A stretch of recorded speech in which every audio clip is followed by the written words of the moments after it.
안녕하세요. 페북에 관한 모든 것입니다. 이제 오랜만에 촬영을 하게 되었는데요. 일단 코로나 때문에 간혹 이제 재택근무를 하다가 요새는 이제 다시 출근을 사무실에서 촬영을 하게 되었습니다. 자, 오늘 말씀드릴 부분은 이전에 Q&A 세션에서 이제 나왔던 질문 중에 하나에 대해서 조금 더 구체적으로 말씀을 드릴까 하는데요. 페이스북 예산 설정에 대한 부분에 대해서 말씀을 드려볼까 합니다. 그래서 일단 예산 같은 경우에는 총 예산과 일일 예산이 있는데 이 두 가지에 대한 차이점 먼저 짚고 넘어가도록 하겠습니다. 총 예산 같은 경우에는 일단 비교적 유동적이고요. 유동적이라는 뜻은 총 예산 같은 경우에는 일단 기간, 시작 일자와 종료 날짜를 꼭 선택을 해 주셔야 됩니다. 그럼 예를 들어서 기간을 일주일 정도 잡았다고 하시면은 이 일주일 내에 10만 원이라는 비용을 지출한다 가정하시면은 일주일 내에 이 10만 원을 균등하게 쓰는 게 아니고요. 일주일 내에 효율이 잘 나올 만한 타겟이 있는 시간대, 있는 요일대, 혹은 효율이 잘 나오는 플랫폼이 있는 시간대, 요일대, 그 시간대에 맞춰서 조금 더 투자를 유동적으로 광고비를 소진시켜 줍니다. 그러니까 즉 어떤 날에는 10,000원밖에 지출이 안 될 수도 있고 어떤 날에는 갑자기 3만 원이 지출될 수도 있고요. 그래서 이거는 이제 페이스북 알고리즘상 알아서 주어진 기간 내에 예산과 함께 유동적으로 분배가 된다고 보시면 됩니다. 그리고 두 번째 같은 경우에는 이렇게 일주일 내에 10만 원이라는 비용을 진행하시게 되면은 정말 타겟 범위가 너무 좁지 않은 이상 웬만해서는 10만 원 딱 맞아서 지출 청구가 될 가능성이 매우 높습니다. 그리고 마지막 장점으로는 이제 특정 요일, 시간대별로 노출을 하게끔만 설정하실 수가 있죠. 허나 이런 경우에는 정말 많은 과거 데이터 기반으로 정말 본인의 업종 같은 경우에는 주말에는 효율이 너무 안 좋다. 평일에만 활성화를 시키고 싶다라는 경우에는 총예산으로 평일 때 시간대를 잡아주시면 좋을 것 같고요. 허나 이런 데이터 없이 그냥 단순 가설로만 하실 때에는 절대 쓰시는 거 비추천드립니다. 두 번째는 일일 예산입니다. 일일 예산은 이제 총 예산과 다르게 하루 예산의 오차 범위가 약 플러스 마이너스 10% 정도까지 발생할 가능성이 있습니다. 일일 예산을 10,000원 쓴다고 하면은 효율이 좀 잘 나오는 요일이라고 판단되면은 페이스북이 한 10% 정도는 조금 더 소진을 시켜요. 그리고 두 번째 장점으로는 총 예산은 이제 광고가 종료 시점에 한 번 더 다시 광고를 태우고 싶으면은 예를 들어서 10만 원을 쓰셨다고 가정해 볼게요. 그러면은 여기서 광고가 끝났습니다. 여기서 10만 원 더 태우고 싶다고 하면은 그 광고를 수정하신 다음에 20만 원을 써야 이제 추가 10만 원어치를 더 소진을 시킬 수가 있는 거거든요. 그리고 종료 날짜도 더 연장을 시키셔야 되고요.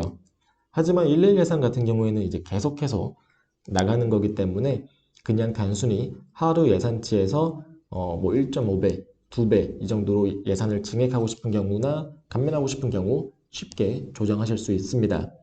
비교적 총 예산은 이제 기간대와 예산대별로 계산을 해야 되는 점이 있기 때문에 조금 이런 차이점이 있다고 생각이 들고요. 추가로 한 가지 여기 넘어가기 전에 말씀드릴 부분은 어떤 경우에 총 예산을 쓰는 게 더 좋냐면요. 기업 같은 경우에 이제 마케팅 예산이 딱 한정돼서 월 예산을 주어졌습니다. 예를 들어서 페이스북 광고에는 딱 월 200만 원만 써라. 이런 경우에는 일일 예산으로 하게 될 경우에는 이게 정말 몇십 원, 몇 원까지 오차 범위가 발생할 수 있기 때문에 비교적 좀 안 좋아하실 수도 있을 것 같다는 생각이 들어요. 그래서 이런 경우에는 차라리 월 시작 일자를 1일로 잡고 종료 일자를 이제 그 해당 월의 마지막 일로 잡으신 다음에 총 예산으로 가격을 200만 원으로 설정하셔서 그 해당 캠페인 내에서 이제 광고 세트를 여러 가지를 테스트하시는 게 조금 더 청구서 면에서는 조금 더 깔끔하다고 할 수 있겠네요. 그렇지 않은 경우에는 저는 웬만해서는 일일 예산을 권장드립니다. 초반 예산 설정 같은 경우에는 이제 보통 제가 정말 최소 하루에 1,000원 정도까지 쓰시는 분들도 봤는데 정말 1,000원은 크게 의미는 없는 금액이라고 말씀드리고 싶고요. 저는 하실 거라면 정말 최소 금액은 5,000원으로 태우시는 걸 권장드립니다. 그리고 시간은 약 일주일 정도를 지켜보시고요. 빠르게 금액이 좀 낮긴 하지만 비교적 이 광고에 대한 효율을 빠르게 판단하고 싶다고 하시면은 광고 세트 하나당 한 개의 소재로만 넣으셔서 5,000원을 부여하시고 성과를 한번 보시기 바라겠습니다. 그리고 이제 이 테스트를 통해서 만약에 효율이 잘 나오는 광고인 경우에는 아까 말씀드렸다시피 총예산보다는 일일 예산이 운영하기가 더 편합니다. 예를 들어서 총예산으로 했을 때 중간에 종료가 되기도 전에 효율이 너무 좋아서 증액을 하고 싶은데 이게 또 일별로 계산을 해서 남은 예산을 계산을 해서 얼마를 더 충원해야 될지 계산하는 게 좀 많이 복잡하기 때문에 일일 예산으로 계산을 하는 게 조금 더 저는 편리하다고 생각 들고요.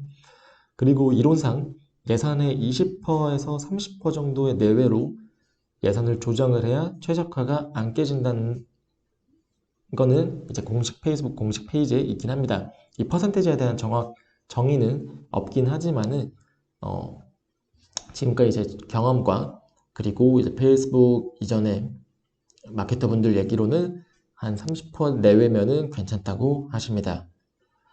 그리고 해당 광고의 효율은 약 5일 정도간 이제 저예산 기준 하루에 5,000원, 10,000원 정도 기준으로 봤을 때 효율이 괜찮을 시에는 이를 한 30% 내외 정도로 증액을 해서 운영하시는 방식이 있습니다. 그래서 이건 정말 간단하게 좀 예산을 일단은 총예산 혹은 일일 예산 어떤 걸 선택하셔야 되는지 그리고 적어도 하루에 얼마 정도를 써야 되는지 효율이 잘 나오는 경우에는 최적화가 안 깨지려면 몇 %로 조정을 해야 되는지에 대한 부분을 짧게 다루어 보았고요. 그리고 제가 이제 코로나가 이제 끝나진 않았죠. 비교적 잠잠해지는 것 같아서 오프라인 강의를 다시 진행을 해보려고 합니다. 그래서 일단은 이제 다시 매주 월요일 오후 1시에서 오후 5시 4시간 동안 진행을 하게 될 예정이고요. 비교적 레벨이 좀 비슷하신 분들 대상으로만 소규모 인원을 잡아서 3, 4명 정도로만 생각하고 있습니다. 그분들 대상으로 이제 강의를 드리고 페이스북에 대한 모든 이제 광고 운영이라던가 실전 노하우, 이론 이런 부분에 대해서 1부터 10까지 다 직접 아실 수 있게끔 노트북을 들고 오셔서 직접 본인 손으로 해보시고 손에 익히게끔 하는 게 강의의 목적이고요. 생각 있으신 분들은 제가 이제 설명 부분에다가 블로그 주소에 대해서 남겨드릴게요. 한번 시간 괜찮으시면 방문해 주시기 바라겠습니다. 이상입니다. 감사합니다.